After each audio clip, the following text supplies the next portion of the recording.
morning, wonderful people. I'm hoping that you're all well. Pee-wee is eating his breakfast in the background, as you can see. As I just turned the camera on, there was a massive crunch. There he goes, look. Bless him. Okay, so I have been asked a few times now after doing Pee-wee's tank, by people that have been watching, how would they prep their plants from purchasing them in their little pots to putting them in the tank. So what I'm going to take you through is how I prep my plants when they are just about to go in. So I've taken some out of my back stock, and we're going to go through just a few of the different kinds that you can get. So some of them obviously attached to, or prefer to be attached to, wood and rock, to your hardscape. Some of them obviously need to be planted into your substrates in your aquarium. So while Pee-wee is finishing his breakfast, let's go and take a look at the plants I've selected to take you through and show you how we're going to get them ready to go into here. And I'm aware we have massive glare, but the whole room's lit up, and I've got bits of racking everywhere, so everything's moving and changing and shifting and things. Right, let me grab these plants out and let's get on with that then.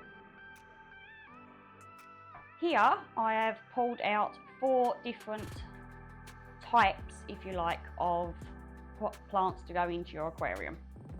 So I think what we're going to start off with is a stem plant. So obviously you can get lots of different variations of stem plant. They are wide and vast, but they are all planted and prepped the same way. So these particular ones like to go into the substrate at the back. These are the ones that you'd add root tabs into the base once you've planted them, or into your soils, your planted soils that you use, and they will also feed from the water column as well. So what we literally do with these is, you just, like a normal plant, you give everything a little bit of a squidge, just like that, just to loosen it up, and then hopefully your pot should literally just slide away. Right, then obviously what you've got, which just fell off, is this is the weight that keeps it down. So as that should just disconnect quite happily, and then you're left with this bit. Now this is really simple to get off, believe it or not. Some people really do struggle with it, but this one is quite clear, and I didn't pick this one on purpose, I promise you. If you look there, you can tell that the rock wall is actually in 2 halves, so it's not wrapped round. You have to unwrap. You literally just have to find the break, and it just pulls apart. Now this is not a very well established plant. I haven't had this in my inventory for long, so it hasn't been left to grow out as much as a lot of my stem plants have, and this is why I've chosen to pick it. Mainly because unless you're buying them from someone that's willing to sit on them for a little bit and let them convert over and get a nice healthy plant, this is what you're more likely to come up with. See, I like to leave mine until they at least semi-convert and get a decent root system onto them, which makes them take better in your aquariums. So here you literally, I've just pulled half the rock wall off. We can chuck that to one side, chuck it in the bin, do what you like. This then gently comes off. Look, and then literally pull these away very gently, because obviously you don't want to break the roots, because especially on this plant, as I said, it's not been in my inventory for long, so it's not had that conversion time that I like. But you can see all the little fibrous roots there, and they are the bits that you plant into your substrates. Okay, so with that one, that is literally it. So let's go and pop this into my designated tank that I've selected, which actually has nothing in it whatsoever. It's been cleaned out now for the past few weeks. It's literally just a tank with gravel and filters. So we're not scaping, we're not doing anything, but as I'm using these for this demonstration, I may as well just reap the benefits from it and just whop them in there for a later project. So let's go and plant these now. Right, So here we go then with our stem plants. Now, as I was saying just a second ago, they don't have the best root system on them in the world. So we are, or I am, going to add in some root tabs. So we're just going to plop our plants in onto the water surface. Let me just grab my root tabs out. I nearly lost them then. Now this is a stock tank. It is a working tank. It is not here to look pretty. But just by adding the plants will make it look glorious. So, like I said, we are using this as a demonstration for those of you that have asked me and were wondering how you would do such things. So, okay, we have our plants. What we're going to do is, I'm not going to plant them all in one group. You can, of course, plant them all in with one group, but what you want to do is, I'm going to make sure I try and show you here. So there we have our stem plants in our tweezers. I am on a ladder, so no laughing.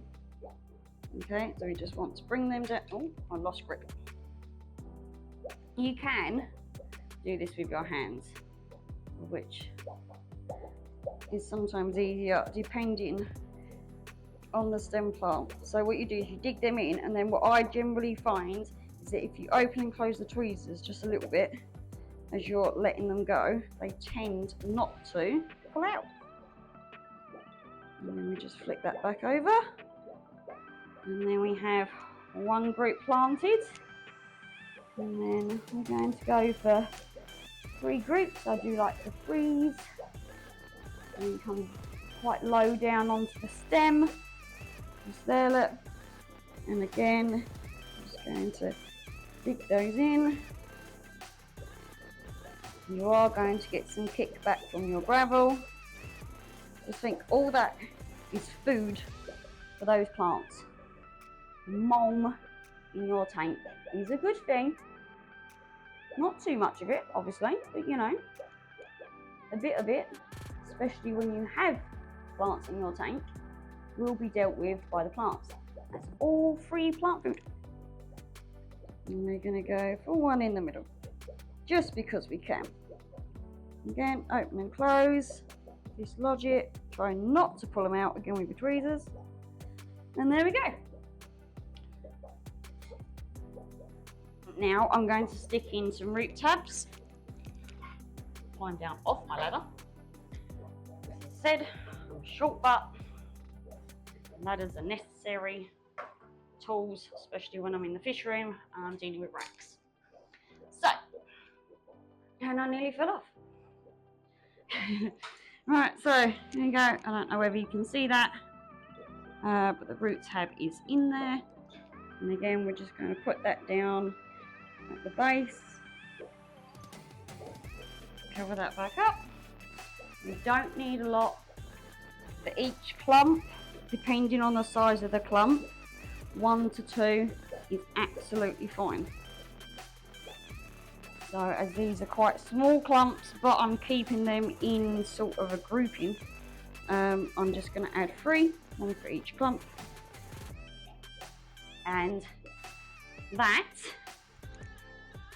is how they are planted. And I've got drips running down my glass now. Clean the glass, Vicky, clean the glass. So that's the stem plants dealt with. Now I think what we're going to pick is our Anubias. Now our Anubiases are one of the plants that like to be stuck to your hardscape. You can plant them into your substrate, but you have to watch that you don't bury the rhizome. They don't particularly like that at all. So you can put these little roots in, if you like, into the substrate, but you don't bury the rhizome of the plant, of which I will show you what that is in a second. So we're going to do the same thing with this. Now, as you can see, this one has been in my inventory for some time. It's lovely and converted. We still do have some new conversion leaves coming through here, which are these ones, and we've got some little bitty ones down the bottom. Anubias takes a while to convert over, but they are generally quite stable as long as you've got the decent root system on them. So there we are, this one has been proven. You've got two different kinds of roots on these. You've got these more fibrous ones, aren't quite as loose or as delicate as the stem plant, and then you also have these ones here. Now these ones here are the ones that actually feed from the water column itself, where these ones are the ones that would go into the substrate, if you like. So these ones you don't pop into your substrate, these thick little arm things here, and these ones you do. So same principle, we're just going to give it a bit of a squeeze just to make sure that the rock wall is nice and loose, and try and loosen up some of these. Now, as I take this out, we are probably going to find that some of these roots are going to break. So I'm just trying to tease them away. Now, because this is plastic and it's smooth, these little roots here, look, haven't quite grabbed onto the plastic because they grab on like little suckers. So I'm just trying to tease them away and make sure that I'm not going to break as many as possible, but unfortunately it is probably going to happen. And this one is probably not going to give up quite as easy like the stem plant did. Like I said, there's the difference between me keeping them for a while before people purchase them and the stem plants that I'm still converting. So that actually managed to come off without really any damage whatsoever, which is nice. So again, we've got the weight there, it will just pop out. Right, same principle with the rock wall.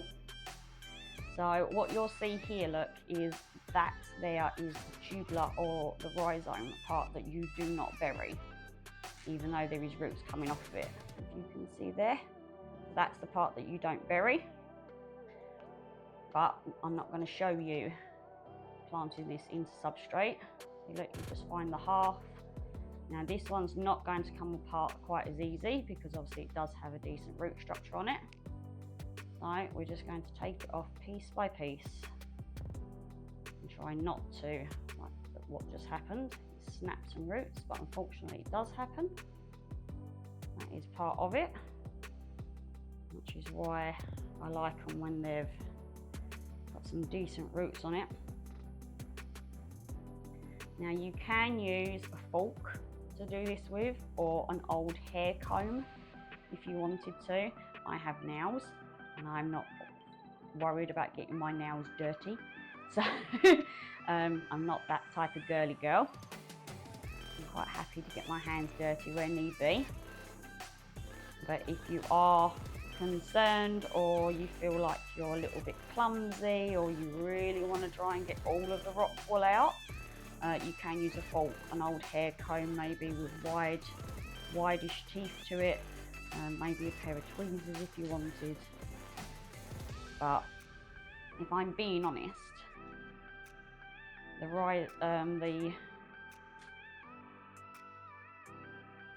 all this doesn't really matter. You don't need to be faffing over it too much. If some of this rock wool is left on, honestly, it's not going to hurt your plant at all, under any stretch of the imagination. Okay, so if you look there, we have got some left in on the main system. Again, that's not going to matter. I'm not going to see it. It will just disperse off. The plant will just take it and regrow. So that's not a problem. As you can see here, this part, it hasn't been snapped. That there is a little Anubias. There you go, let's just come away. So there we have a baby one that can be planted on something else, maybe a rock, a different piece of wood, anything you like. And so that one's naturally just separated off. If I had to hazard a guess, I would say it would probably do the same again here. At some point you might find that this part breaks away on its own as a different plant, if it was to be left in what we've just taken out of. Now that we're going to actually put it onto something, it won't. So I have a random piece of uglish wood that we're going to use for this. It's one of those pieces that doesn't really sit no matter where you put it in your aquarium. So it would be one that was propped up. So what you'd do with this is you'd find roughly, and I haven't married these up at all to see whether or not it would sit right. I'm going for this kind of groove. I'm thinking sort of like that. Don't know whether you can see. There we go, sort of thinking like that. And this one, you can use cotton thread to attach this to. You can use fishing line to attach this to, just wrapping it round. I'm going to use the Sanuac glue, which is aquarium safe. So I'm just going to, and as the plant is nice and wet, this will take very easily, as long as, it would help if I actually opened, it would help if I opened it. And me trying to squidge out the end, and it's very much not going to. So let me just get on with that. There we go. Pop. Okay, so what we're going to do, look, the fact that this piece of wood is dry is helping, because as I've sat this on, you can see where the wet patches are, which is where the Anubias has connected. So I'm just going to put a dab along here on that one. I'm going to put a dab along there. Again, this glue does not hurt your fish, does not hurt your plant, I promise. I'm just going to hold that for a few seconds and make sure that has taken.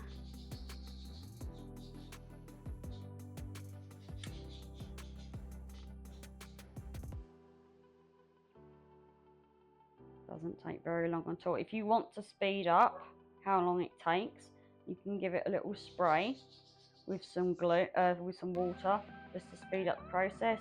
There you go, and it's nice and attached now. So now that is ready to go into your aquarium, and I've got drippy glue, so I'm just gonna pop a bit more down there. Get rid of that. So yes, right, as this is obviously a dry piece of wood, it may float. That's easy enough to deal with. You can just weigh the wood down, pop some stones along the wood just to help it sink. It won't take very long, or shouldn't take very long, to attach and to weight down. So there is our Anubias attached to the wood. So I'm going to go and plonk this into the tank now. Our Anubias is dry, it is ready. So let's plonk this in. Now I am hoping this bit of wood is just, yes, it's just going to sink, because it has been used before, so it should be absolutely fine. But we are literally just going to plonk that in, leave that to set.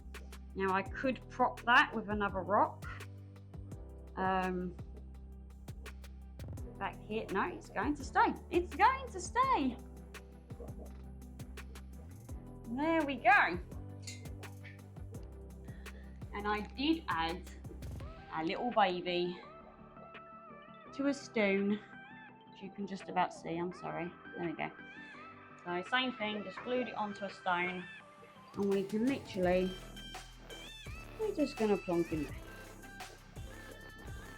And that is how you plant Anubias. Really easy. I forgot to mention earlier with the stems, is the stems will spread just slowly. You'll find that runners will appear up and they'll get bushier and taller, which obviously need to be trimmed and maintained and all of that.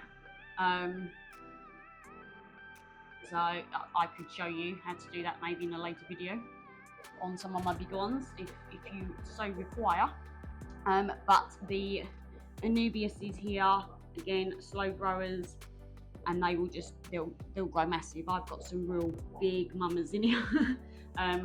So yeah, so let's get on with separating the next plants out. Now we're going to do one of my favorites, or both of these are my favorites actually, but we're going to do the crypts next. So crypts are very similar to stem plants, but these are more bushier and they stay lower to your substrate, so they're a bit more shrubby, if you like. So the roots are a little bit more thicker on them, but again, these have the rhizome of not too very past, of which I will show you. But the bonus is to these is this looks quite bushy, but we will see how many plants you actually do get in a pot if you was to separate them out. So the same principle, a little bit of a squeeze. I'm just going to tease the roots away. And there we go. So, again, we've got our rock wall. There's the gap. Look, we actually have roots growing through it. So we're just going to pop that apart. And some of these come away easy, some of them not so much. Again, this is one I've had in my back stock for a while. So it's got nice conversion leaves on it, nice regrowth coming back through, or new growth, sorry, coming back through. Crypts can be a little bit worrying for people. Crypts definitely suffer, or can suffer, sorry, from something called milt. So when you first get them, they could look lovely and lush like this, and then all the leaves just disappear and they start falling back and it looks like it's dying. Don't panic too quickly. Crypts do suffer with milt, so crypt miltback, and all that is literally just change of parameters from, say, my water to your water, from your store's water to your water. There's temperature, stress, anything can literally get to go. So for instance, look here, I can tell that this leaf has had a little bit of a problem. So what we're just going to do is we're literally just going to take that away, and we're just going to nip that off with our thumbnail. So then our plant doesn't have to worry about trying to repair that. It can go into new growth. Now, because this has been sitting in my inventory for a while, as you can see, we're starting to get new growth coming through. So it's less liable, I'm not going to say it's not going to, but less liable to melt back once it's been changed into a different tank. So as you can see with this one, it's taking me a little bit longer because we have several bunches of plants in one pot. So if you wanted, you could literally just, which I do tend to do, is just get hold of the whole plant it in, and it's done. Or you can separate these off into clumps. So there's one clump, and there's another clump, and this one would separate off, but I'm feeling like I should leave it. I don't like to separate them off too much. I mean, you can literally separate this one from this one and, you know, really tear them apart. I don't like to. I think that the more in whole you leave them, the better again that they cope with that shift. It's not so much stress on them. So, and again, like I said, you could literally sit here and pick out all this rock wall, but honestly, I've never found a problem in it whatsoever. And you know, mine have survived. You're not going to see any of this because it's going to go into your substrate. So again, we are going to clean off some more for this one, because this one's got quite some big clumps in it. Okay, right, now let's show you on this one what I mean by planting the roots and the rhizome. So we can see here that obviously these are the roots that are going down. So this is the pit that you want to put into your substrate, only to there. This part stays above the substrate, so you want to plant it into there and then leave this section out of the substrate. So then you would have it roughly like that, sticking out. That's as far down as I personally would want to plant that. So let's go and get our crypt into our tank. Right, same thing with the crypts as what it is with the stem plants. So you have your roots there. As I said, you don't want to go past that rhizome. So we're going to get a fairly mid purchase on the roots. Just there, look. And I'm going to pop these over here, I think. Like I said, we're not decorating this tank. I'm just showing you how I would plant them. I mean, I can't really see what I'm doing, I'm being honest, from this angle, because I'm making sure the camera has a better view. So hopefully that is, there we go, look. Yeah, so we've got that in, not past the rhizome. If anything is a little bit high, you can alter that. Let's see if I can just get that. That's a better purchase for me on the ladder, she says. There we go. Right, so that's just that little bit deeper in. Now make sure it lets go. Just cover it up slightly, but again making sure that the rhizome is not covered.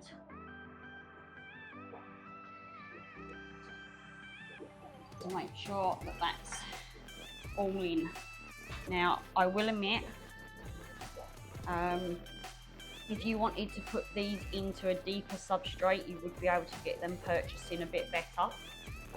So now we're going to do one of my other favourites, which again can be a little bit nifty. This is a lotus. So you've got, this particular one has the spiky leaves to them, so the more long spiky leaves to them, where you can get ones that are more like lily pad in shape, so a bit more like this one for instance, but this leaf will end up like this. So these again are different to how you would plonk them in. These have a bulb, so similar to a pond plant, lily, that's the word I'm looking for. These also have, like, well, lilies have a tubular, where these actually have a bulb, more or less. So as you can see here, this one has sprouted in many different ways. So when I got this, when you purchase these plants from most vendors, or sorry, from some vendors, you will literally just be buying the bulb or the tubular on its own.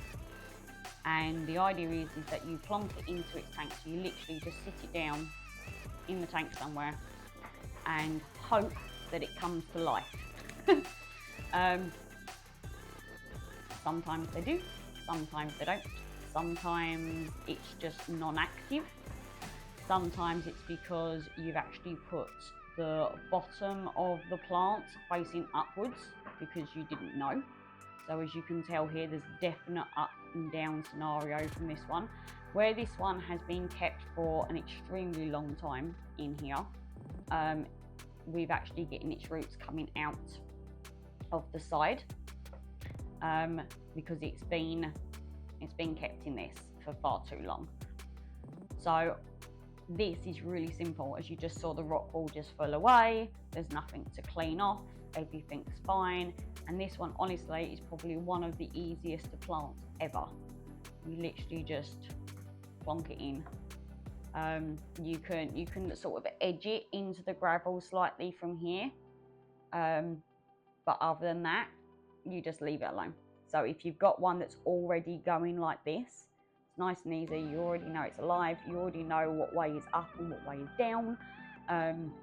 Much easier. Will you pay a little bit more for this than what you would just buy in your average bulb? Yep. They're not very fast growing plants whatsoever. They do take their time. I'm just taking that leaf off because it's gone. Yeah, so they do take their time to grow, and they can be quite pernickety on light. They are a low light plant, but you do want to make sure that they are getting sunlight. You don't want it being overshadowed, for instance, by your stem plants. You want this where it's going to get a decent amount of light to it. It obviously as well does not like being out of water. So we are going to go and pop this into the aquarium right now. So with our lotus, what you want to do is you don't want to bury it in the gravel, but we are going to make like a little bit of an indentation for it just to sit in, just to make it that little bit more secure. So again, don't bury it, we're just making an indent for it. And there we go. So with these ones, they're not the prettiest ones to start off with generally. But once it settles, as you can see, I've got nothing covering it with the light.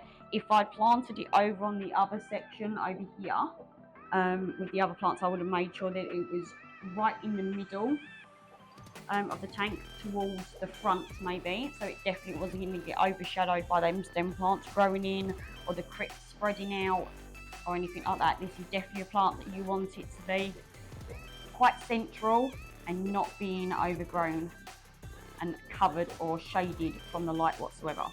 So once all the leaves sort itself out and they start facing up towards the light and it's gone off of its shock moment from moving from one tank to another, different temperatures, different water parameters, things like that, they'll be fine. These are quite delicate with their little leaves, so if you've got anything that might munch on your plants, it might have a good go on this, especially this particular kind of lotus. They're not quite as thick as the other ones that I have, so these are way more of something, for instance, I would probably put in with shrimp, possibly not snails as much, at least not big snails. Just getting out a bit of algae there on my work tank. Okay, so there you go. That is all our plants planted in. Any of those that get put into substrate, so like I said before with the stem plants and the crypts, I will pop under 1 or 2 root tabs depending on the size of the plant cluster, if you like. Everything else you can add in fertilizers to your water if you want to, but as you can tell by when I was planting, the kick up that I got from the gravel, even though this has been cleaned out and everything else, it's not been stripped down, so there is just, you know, there's this mulm. If I was to do this, you'd see the mulm lifting. So as for a working tank to grow plants and for the fish that I'm going to be putting in here, which will be obviously a grow out tank, they're gonna love it in there. So it's a good, this tank always works well for me.